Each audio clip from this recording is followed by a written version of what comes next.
avrebbe suggerito ai proprietari di ville antiche il sistema per gonfiare gli importi dei lavori di restauro ed ottenere finanziamenti più consistenti. E siccome non si fa nulla per nulla, in cambio avrebbe percepito soldi, ma in un caso li avrebbe anche pretesi con minacce velate.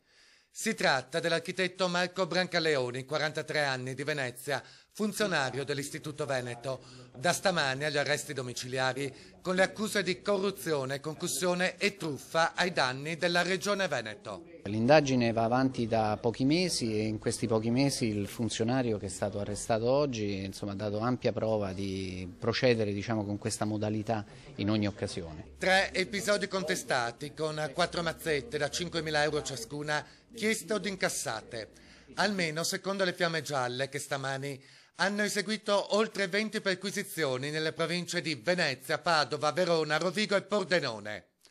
Si stanno passando al setaccio tutte le pratiche relative alla richiesta di finanziamenti per restauro presentate nel corso dell'ultimo anno.